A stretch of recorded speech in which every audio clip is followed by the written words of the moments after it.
Sobat Bina Marga, senang sekali kita berjumpa lagi di Bincang Jalan dan Jembatan, persembahan Ditjen Bina Marga Kementerian PUPR, seperti biasa bersama saya Rahma Hayuningtyas. Dan hari ini kita sudah kedatangan tamu spesial. Beliau adalah Kasatker PJN Wilayah 3 Provinsi Maluku, Bapak David Marhutala Samosir. Apa kabar Pak David? Baik Bu. Aduh, kayak panggil ibu guru ya Pak ya? Iya.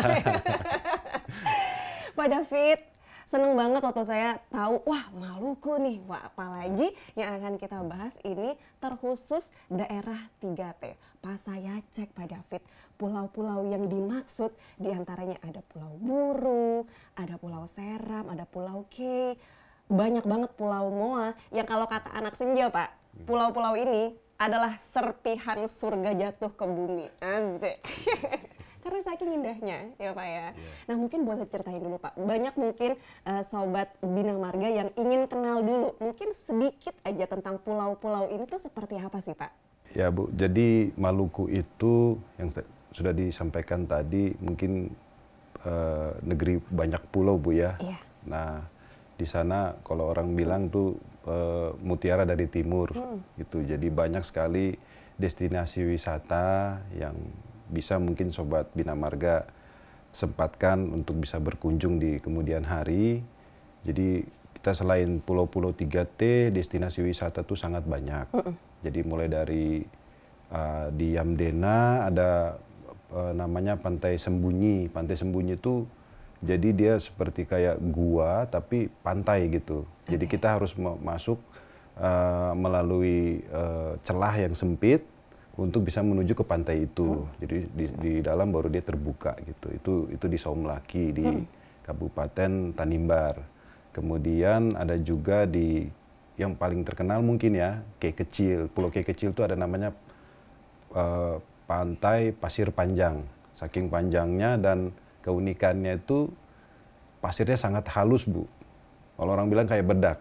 Kayak bedak, saking halusnya. Dan mungkin katanya sih nomor 2 setelah Brasil katanya sih. Saya juga belum pernah ke Brasil gitu. Jadi mungkin sebelum ke Brasil nggak usah jauh-jauh dulu, mampir dulu ke sana ya. Pasir Panjang. Istimewa. Kemudian ada tempat snorkeling banyak. Kemudian tempat diving di Pulau Bair itu masih di Key Kecil, atau mungkin yang sudah sedikit terkenal itu di Banda Neira, mungkin pernah dengar, itu spot-spot divingnya sangat banyak.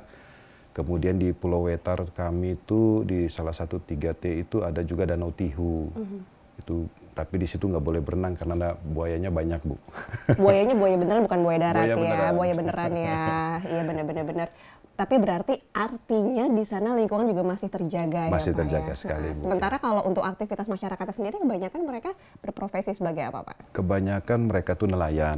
Dan juga di samping yang tadi tempat wisata, mereka rata-rata tuh nelayan dan mungkin sedikitnya yang lain tuh berkebun Bu. Karena banyak sekali rempah-rempah kan dari Maluku. Oh iya kayak pala. Iya betul sekali Bu. Di Banda Neira itu ya Pak? Banda Neira, surganya. Ih itu istimewa sekali Pak. Betul. Rasanya nggak mau pulang kalau udah nyampe sana. Sama Bu. Pak David aja ya udah di sana lama gitu ya Pak ya. Iya. Dengan potensi yang luar biasa seperti itu kan rasanya apa namanya Pak, kalau misalnya pembangunannya atau infrastrukturnya itu semakin mumpuni, kayaknya akan semakin lebih nyaman ya Pak ya. Nah kita ingin tahu nih progresnya seperti apa pembangunan di sana. Tapi mungkin bisa dijelaskan dulu Pak, yang dimaksud dengan pulau-pulau 3T itu apa Pak? Pulau-pulau 3T itu pulau-pulau yang masuk dalam kategori tertinggal, terluar, dan terdepan. Jadi itu sesuai amanat peraturan Presiden nomor 18 tahun 2020.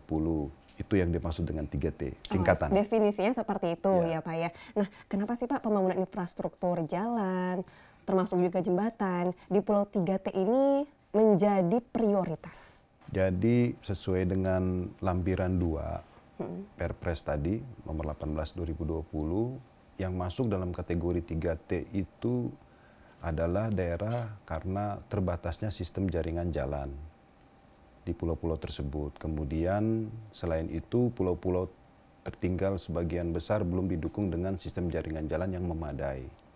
Dan yang terakhir itu kemantapan jalan existing itu masih sangat rendah. Itulah makanya menjadi prioritas. Baik. Nah Tadi kan saya baru sebut kayaknya baru beberapa ya Pak ya. Ya. Dari kayaknya cuma 2 apa 3 sebenarnya kan yang masuk kriteria 3T di Provinsi Maluku itu totalnya ada berapa Pak dan pulau-pulau apa saja? Kalau total ada 8 Bu yang masuk di dalam Provinsi Maluku. Totalnya 18 di Perpres itu, tapi di Maluku 8. Nah, di 8 ini 6 diantaranya ada di wilayah kerja kami di PJN 3. Mungkin saya sebutkan yang pertama itu Pulau Buru. Pulau Buru itu masuk di wilayah kerja PJN wilayah 1. Kemudian ada pulau yang besar di Maluku, Pulau Seram. Itu ada 2 PJN di sana, PJN 1 dan PJN wilayah 2. Dan saya sisanya itu adalah yang pertama Pulau Aru. Pulau Aru ini ada 2 pulau, itu Pulau Wamar dan Pulau Terangan. Tapi digabung jadi 1 Pulau Aru. Kemudian yang kedua tuh Pulau Key Besar, kemudian Pulau Selaru, yang ketiga, kemudian Pulau Babar, ada Pulau Moa yang kelima, dan yang keenam tuh Pulau Wetar. Masing-masing pulau tuh jaraknya berdekatan apa jauh sih Pak? Jauh Bu, Oh jauh-jauh. jauh. Kalau rentan kendali saya tuh kalau dari barat ke timur tuh 1000 kilo. Itu dibilang terluar karena berbatasan dengan apa? Negara apa saja Pak? 2 negara, kalau di kami Timor Leste yang pertama di paling barat, dan di selatan itu Australia. Nah, sekarang kita pengen tahu jadinya Pak, kondisi infrastruktur yang ada di pulau-pulau itu seperti apa Pak? Total wilayah kerja saya itu totalnya ada 15 pulau Bu, dan semuanya kepulauan. Nah, itu total panjang jalan nasional kami sepanjang 536,94 km. Di situ kami ada 4 kabupaten dan 1 kota madya.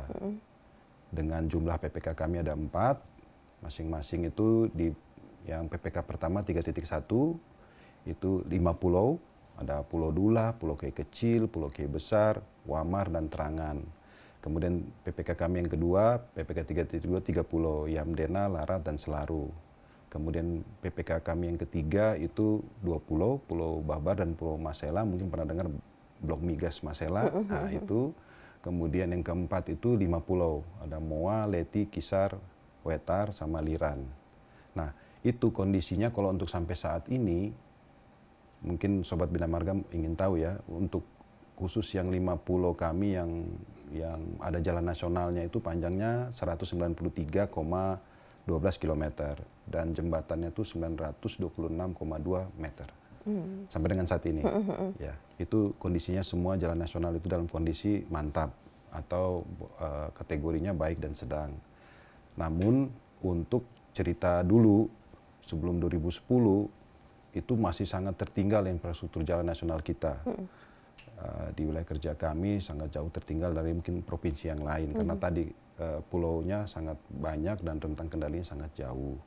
Sedangkan 1 pulau kami yang masuk kategori itu Pulau Key Besar, itu dia tidak ada jalan nasional, tapi kita ada penanganan kita dari tahun 2021 sampai 2024. Itu masih juga cukup jauh ya dari yang diharapkan, dari total 101,6 km itu baru terbangun sekitar 53,8 km. Dan itu pun dananya banyak, bukan cuma APBN, karena bukan jalan nasional. Jadi ada dana APBD 1, APBD 2, ada SMI, dan kita dari APBN pun pernah masuk sepanjang kurang lebih 18,35 km di Pulau Key Besar. Nah, selain pembangunan, apa juga dilakukan upaya preservasi Pak? Ya, kalau untuk preservasi, kita selalu mendapatkan program secara periodik setiap tahun. Untuk jalan nasional kami, untuk tadi mau bicara 3T, 5 pulau, semuanya ada preservasinya, baik jalan maupun jembatan. Dan juga untuk keseluruhan yang sisanya ada 10 pulau itu yang memiliki jalan nasional, semuanya kita ada program preservasi setiap tahun. Baik bisa secara kontraktual maupun untuk kegiatan swakelola. Mungkin Sobat Bina Marga juga pengen tahu tuh Pak, upaya preservasi itu apa saja sih Pak? Mungkin konkretnya atau detailnya itu seperti apa gitu?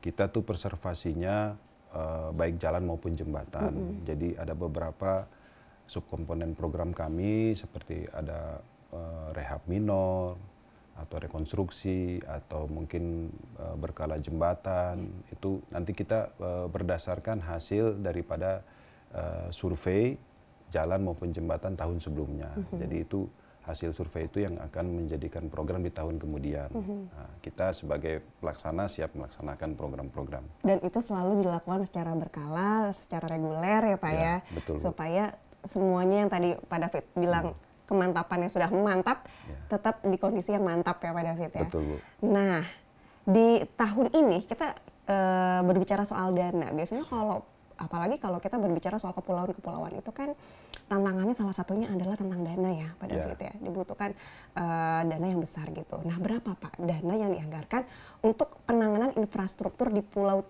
3T Maluku ini? Jadi saya bicara khusus 3T, ada 5 pulau plus 1 ya, 1 pulau tadi yang tidak ada jalan nasional. Di kami untuk tahun ini itu totalnya 79,9 miliar. Nah, itu ada terdiri dari 7 kegiatan di 6 pulau 3T tadi. Saya bisa sedikit jelaskan yang 7 kegiatan itu. Yang pertama di kegiatan di Pulau Kiai Besar. Kiai Besar karena tadi tidak ada jalan nasional, tapi tetap kita ada kegiatan di sana dari tahun 2022. Ada program kontrak tahun jamak atau MYC, Bu. Itu pembangunan jalan Simpang Holat Ohi Raut itu sudah selesai dengan panjang 14,35 km. Kemudian juga ada pembangunan jembatan di pulau tersebut, pembangunan jembatan Elat, Simpang Gudo Ohi Raut sekarang masih berprogres. Dia sampai tahun ini juga target kami. Kemudian di pulau yang lain itu Pulau Aru ya, Pulau Muammar itu kami ada untuk preservasi yang tadi reguler itu ada alokasinya sekitar 613 juta. Kemudian di Pulau Selaru sendiri ada preservasi untuk pekerjaan holding itu sekitar 600-an juta juga. Kemudian ada di Pulau Babar itu dia kebetulan juga ada preservasi yang MYC yang baru selesai tahun ini. Alokasi terakhir itu di tahun ini di angka 45 miliar. Itu sudah selesai juga, sudah serah terima.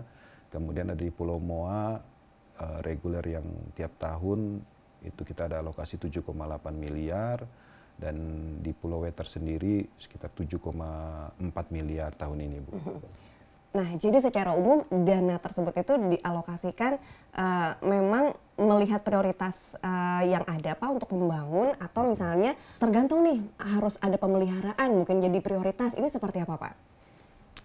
Kalau untuk program yang tadi itu tidak setiap tahun seperti itu.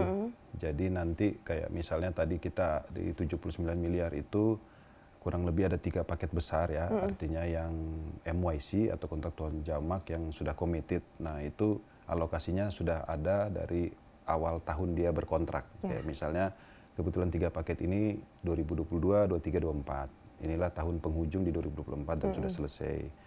Namun apabila tidak ada kontrak-kontrak yang committed, biasanya angkanya tidak terlalu besar. Seperti tadi mungkin ada yang 600 juta, ada yang 7, sekian miliar, itu tergantung dari kondisi daripada jalan maupun jembatan. Oke, tadi Pak David sebenarnya sudah sedikit menyinggung tentang dana yang digunakan untuk pembangunan jalan atau jembatan gitu kan. Nah, selain menggunakan dana APBN, kemudian juga ada dari masing-masing daerah ya Pak ya, karena kan beberapa ada yang bukan jalan nasional. Nah, itu menggunakan dana IJD juga berarti atau gimana Pak? Kebetulan di kami, di wilayah kami itu belum pernah dapat IJD. Yang tadinya memang tahun ini ada rencana di usulan kami itu ada satu kegiatan di Pulau Selaru. Tapi mungkin saya tidak tahu ya apakah program itu bisa dilaksanakan tahun ini. Tapi untuk usulan sudah ada satu untuk 2024, Bu. IJD atau Impres Jalan Daerah. Ini kenapa Pak belum tersentuh IJD? Apakah ada kendala atau memang belum saja gitu saatnya atau gimana Pak? Sebenarnya IJD ini kan usulan awal bukan dari kita. Itu semuanya tuh dari daerah. Iya betul ya. Dari daerah, bisa dari kabupaten, bisa dari kota maupun dari provinsi. Jadi melalui mekanisme programmingnya seperti apa, itu sudah diatur dari aplikasi-aplikasi yang ada yang mereka input. Kemudian untuk saringan terakhir ada di kita, di PUPR dan mungkin dari Bappenas. Nah ini yang makanya kita belum dapat informasi lanjutan seperti apa. Kalau harapan Pak David sendiri nih, biar semuanya itu sinergis, semuanya itu apa ya bareng-bareng nih, satu frekuensi, harapan dari Pak David gimana? Harapan sih semakin banyak sumber dana semakin baik, Bu. Iya sih ya Pak ya, bener juga sih ya Pak ya. Karena Pak David pengen banget semua warga di sana kemana-mana mudah, nyaman ya Pak ya. Supaya roda perekonomian terus bergerak dan rakyatnya makin sejahtera. Oke, Pak David, kita masih harus lanjut nih ngobrol soal 3T di Maluku ini karena seru banget ya Pak David ya. Terutama juga kita akan membahas tentang pengalaman Pak David, pulaunya banyak banget. Satu-satu udah pernah ke sana Pak David? Hampir. Nanti kita cerita ya Pak di part yang kedua ya. Siap, Bu. Baik, Sobat Bina Marga, jangan lupa untuk terus ikuti program-program atau episode-episode berikutnya tentang pembangunan atau progres dari pembangunan jalan dan jembatan di YouTube channel ini atau di Spotify. Nah, kapan diuploadnya? Episode barunya kapan? Setiap Senin dan Kamis. Jangan lupa juga untuk follow sosial media kita di @PUPR_Bina Marga. Waktunya saya Rahma Hayunindia pamit dan Pak David juga terima kasih Pak. Kita sampai ketemu di part 2 ya Pak ya. Jangan lupa Pak, tetap semangat menyambung negeri.